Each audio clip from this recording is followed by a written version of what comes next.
Section 10. And be it further enacted, that there shall be appointed an attorney for said territory, who shall continue in office for 4 years, unless sooner removed by the President, and who shall receive the same fees and salary as the attorney of the United States for the present territory of Oregon. There shall also be a marshal for the territory appointed, who shall hold his office for 4 years, unless sooner removed by the President, and who shall execute all processes issuing from the said courts, when exercising their jurisdiction as circuit and district courts of the United States. He shall perform the duties, be subject to the same regulation and penalties, and be entitled to the same fees as the marshal of the district court of the United States for the present territory of Oregon, and shall, in addition, be paid $200 annually as a compensation for extra services. Section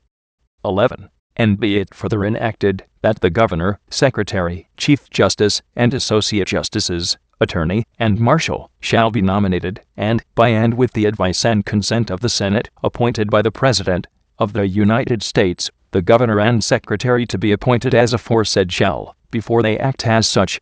respectively, take an oath or affirmation before the district judge, or some justice of the peace in the limits of said territory, duly authorized to administer oaths and affirmations by the laws now in force therein, or before the Chief Justice, or some associate justice of the Supreme Court of the United States, to support the Constitution of the United States, and faithfully to discharge the duties of their respective offices, which said oaths, when so taken, shall be certified by the person by whom the same shall have been taken, and such certificates shall be received and recorded by the said Secretary among the executive proceedings, and the Chief Justice, and Associate Justices, and all other civil officers, in said territory, before they act as such, shall take a like oath or affirmation before the said Governor or Secretary, or some judge or justice of the peace of the territory, who may be duly commissioned and qualified, which said oath or affirmation shall be certified and transmitted, by the person taking the same, to the Secretary, to be by him recorded as aforesaid, and afterwards the like oath or affirmation shall be taken, certified, and recorded, in such manner and form as may be prescribed by law. The Governor shall receive an annual salary of $1,500 as Governor, and $1,000 as Superintendent of Indian Affairs. The Chief Justice and Associate Justices shall each receive an annual salary of $1,800. The Secretary shall receive an annual salary of $1,800. The said salary shall be paid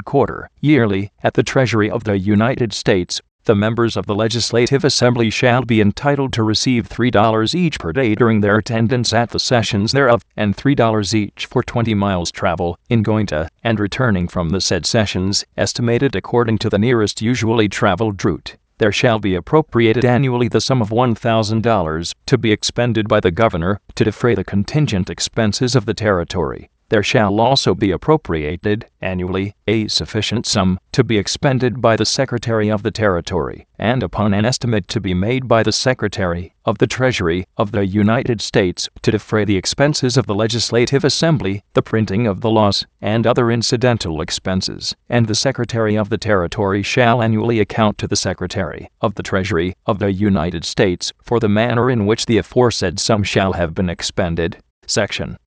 12. And be it further enacted, that the Legislative Assembly of the Territory of Utah shall hold its first session at such time and place in said territory, as the Governor thereof shall appoint, and direct, and at said first session, or as soon thereafter, as they shall deem expedient. The Governor and Legislative Assembly shall proceed to locate and establish the seat of government for said territory, at such place as they may deem eligible, which place, however, shall thereafter be subject to be changed by the said Governor and Legislative Assembly, and the sum of $20,000 out of any money in the Treasury not otherwise appropriated is hereby appropriated and granted to said territory of Utah, to be applied by the Governor and Legislative Assembly to the erection of suitable public buildings at the seat of government. Section 13. And be it further enacted, that a delegate to the House of Representatives of the United States to serve during each Congress of the United States may be elected by the voters qualified to elect members of the Legislative Assembly, who shall be entitled to the same rights and privileges as are exercised and enjoyed by the delegates from the several other territories of the United States to the said House of Representatives. The first election shall be held at such time and places, and be conducted in such manner, as the governor shall appoint and direct, and at all subsequent elections, the times, places, and manner of holding the elections shall be prescribed by law. The person having the greatest number of votes shall be declared by the governor to be duly elected, and a certificate thereof shall be given accordingly, provided that said delegate shall receive no higher sum for mileage than is allowed by law to the delegate from Oregon. Section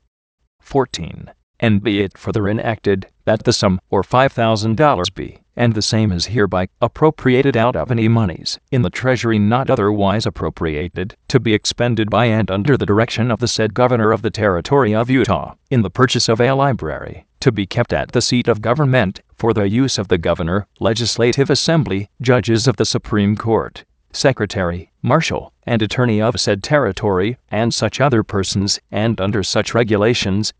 as shall be prescribed by law. Section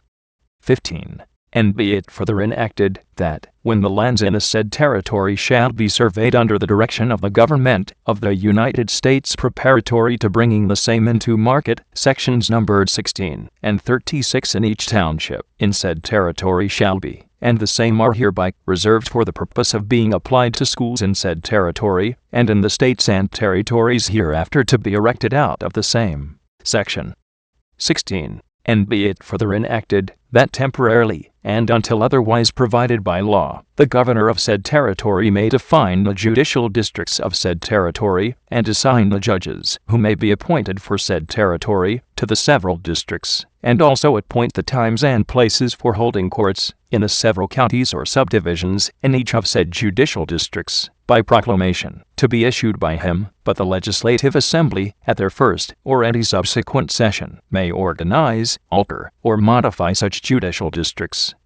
and assign the judges, and alter the times and places of holding the courts, as to them shall seem proper and convenient. Section 17. And be it further enacted, that the Constitution and laws of the United States are hereby extended over and declared to be in force in said territory of Utah, so far as the same, or any provision thereof, may be applicable. Approved, September 9, 1850. An act to amend and supplementary to the act entitled An Act Respecting Fugitives from Justice and Persons Escaping from the Service of Their Masters, approved February 12, 1793. Be it enacted by the Senate and House of Representatives of the United States of America in Congress assembled, that the persons who have been, or may hereafter be, appointed commissioners, in virtue of any act of Congress, by the circuit courts of the United States, and who, in consequence of such appointment, are authorized to exercise the powers that any justice of the peace, or other magistrate of any of the United States, may exercise in respect to offenders for any crime or offense against the United States, by arresting, imprisoning, or bailing the same under and by virtue of the 33rd section of the Act of the 24th of September 1789, entitled An Act to Establish the Judicial Courts of the United States, shall be, and are hereby, authorized and required to exercise and discharge all the powers and duties conferred by this Act. Section 2. And be it further enacted, that the Superior Court of each organized territory of the United States shall have the same power to appoint commissioners to take acknowledgments of bail and affidavits, and to take depositions of witnesses in civil causes, which is now possessed by the Circuit Court of the United States, and all commissioners, who shall hereafter be appointed for such purposes by the Superior Court of any organized territory of the United States, shall possess all the powers, and exercise all the duties conferred by law upon the commissioners appointed by the circuit courts of the United States for similar purposes, and shall moreover exercise and discharge all the powers and duties conferred by this act